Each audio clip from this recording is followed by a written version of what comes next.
வணக்கம். கதை பாலகியின் பரிதாபம். புதுமாத்தளன் என்ற பெயரை கேட்டாலே இன்றும் என் உள்ளம்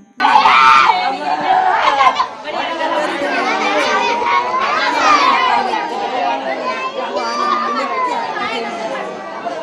எங்கே பார்த்தாலும் அழிவுகளும் மக்கள் ஓடும் காட்சியும்.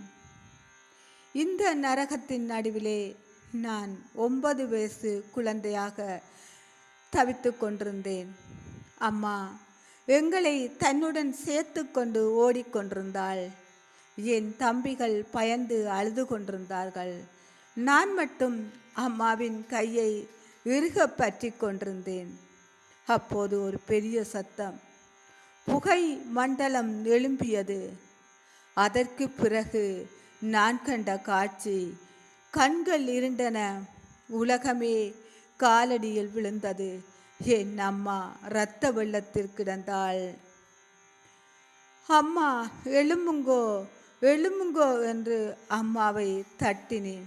ஆனால் அம்மா பேசவில்லை. அந்த நிமிடம் என் குழந்தை பருவம் இறந்து விட்டது. அம்மாவை புதைத்த பிறகு எங்கள் வீட்டில் சாப்பாடு இல்லாத நாட்களாக தொடங்கின. வீட்டில் நான் மூத்த பிள்ளை. எனக்கு கீழே 4 சகோதரர்கள். அவர்களின் கண்களில் இருந்த பயத்தையும் ஏக்கத்தையும் பார்த்தபோது நான் அழக்கூட பயந்தேன். ஏனெனில் நான் உடைந்தால் அவர்கள் உடைந்து போய்விடுவார்கள். அதனால் சிறிய வயதிலேயே என் கண்ணீரை மறைக்க கற்றுக்கொண்டேன். நான் ஏஎல் படித்த நாட்களில் அது ஒரு மாணவ வாழ்க்கை இல்லை. அது உயிர் பிழைக்க நடந்த போராட்டம். காலை பள்ளிக்கு செல்லும்போது என் மனதில் இருந்த கேள்வி, இன்று வீட்டில் சாப்பாடு இருக்குமா என்பதுதான். சில நாட்களில் வயிறு காலியாக இருந்தும் பள்ளி சென்றிருக்கின்றேன். வகுப்பில் ஆசிரியர் பாடம் நடத்தும் போது என் காதுகளில் ஒலித்தது வீட்டு கவலைகள் தான். தம்பிக்கு புத்தகம் வாங்கணும், நாளைக்கு எப்படி. மற்ற மாணவர்கள் கனவுகளை பற்றி பேசிக்கொண்டிருந்தார்கள். நான் மட்டும் வாழ்க்கையை எப்படி தாங்குவது என்று யோசித்து கொண்டிருந்தேன். இரவு நேரங்களிலும் மங்கலான விளக்கில் படித்திருக்கின்றேன். சில நேரங்களில் தூக்கம் வருவதில்லை. பசி தூங்க விடுவதில்லை. கவலைகள் சுவாசிக்க விடுவதில்லை. புத்தகத்தை திறந்தவுடன் அம்மாவின் முகம் நினைவு வரும். அம்மா இருந்தா இவ்வளவு கஷ்டப்பட்டிருப்பேனா என்று அழுதிருக்கின்றேன். மற்றவர்கள் நல்ல உடுப்பாய் போட்டு வரும்போது நான் ஒரே உடுப்பை மீண்டும் அணிந்தேன். அவமானம் மெதுவாக என் மனதுக்குள் நஞ்சாக இறக்கியது. ஆனாலும் யாரிடமும் சொல்லவில்லை. ஏனெனில் ஏழைகளின் கண்ணீரை இந்த உலகம் சீக்கிரம் மறந்துவிடும். எனக்கு மிகவும் வலித்தது. பசி இல்லை, வறுமை இல்லை, அம்மா இல்லாத வெறுமை.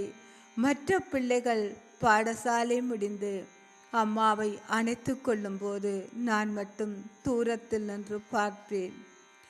சில நேரங்களில் வேறொருவரின் அம்மா தன் பிள்ளைக்கு சாப்பாடு ஊட்டும் போது கூட என் கண்களில் கண்ணீர் வந்தது. ஏனெனில் அந்த பாசம் எனக்கு கிடைக்காத சொர்க்கம். இரவு நேரங்களில் எல்லோரும் தூங்கிய பிறகு நான் மட்டும் விழித்திருப்பேன். வீட்டின் ஒரு மூலையில் அமர்ந்து சத்தமில்லாமல் அழுவேன். என் கண்ணீரின் சத்தம் கூட என் தம்பிகளை எழுப்பிவிடக் கூடாது என்ற வாயை மூடிக்கொண்டு அழுதிருக்கின்றேன். சில நேரங்களில் எனக்கு வாழவே மனமில்லாமல் போயிருக்கின்றது. ஆனால் அடுத்த நொடி என் தம்பிகளின் முகம் நினைவுக்கு வரும். நான் இல்லை என்றால் இவர்கள் என்ன ஆவார்கள் என்று மீண்டும் என்னை நானே தேற்றிக் கொள்வேன். அந்த இருளின் நடுவிலும் என் மனதில் ஒரு கனவு மட்டும் அணையவில்லை. ஒரு பெரிய ஊடகவியலராக வேண்டும். ஏனெனில் நான் அனுபவித்த வலிகளை இந்த உலகத்தில் தெரிந்து கொள்ள வேண்டும். மௌனமாக அழும் மனிதர்களின் கதைகளை யாராவது சொல்ல வேண்டும். வெளியில் மக்கள் ஏன் சிரிப்பை பார்க்கின்றார்கள், என் சாதனையை பார்க்கின்றார்கள். ஆனால் யாருக்கும் தெரியாது, ஒவ்வொரு செய்தியின் பின்னாலும் ஒரு தாயில்லா குழந்தையின் கண்ணீர் இருக்கின்றது என்று. இன்று என் சகோதரர்களும் படித்து விட்டார்கள். அவர்கள் என்னுடன் நிற்கின்றார்கள். மற்றவர்கள் பெருமையாக பேசும் அளவுக்கு நாங்கள் வளர்ந்திருக்கின்றோம். ஆனால் அந்த வறுமை இன்னும் என் மனதிலிருந்து போகவில்லை.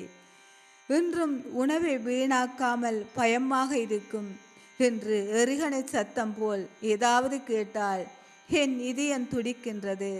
இன்று இரவு நேரங்களில் அம்மாவை நினைத்து அமைதியாக அழுகின்றேன். ஏனெனில் சில இழப்புக்கள் காலத்தாலும் மறைவதில்லை. அவை உயிரோடு இருக்கும் வரை மனதுக்குள் இரத்தமாக ஓடிக்கொண்டிருக்கும். முள்ளிவாய்க்கால் என்பது ஒரு இடத்தின் பெயர் மட்டுமல்ல, அது 1000 கண்களின் சுமை, சொல்லப்படாத கதைகளின் சாட்சியங்கள், இழந்த உயிர்களின் நினைவுகள்.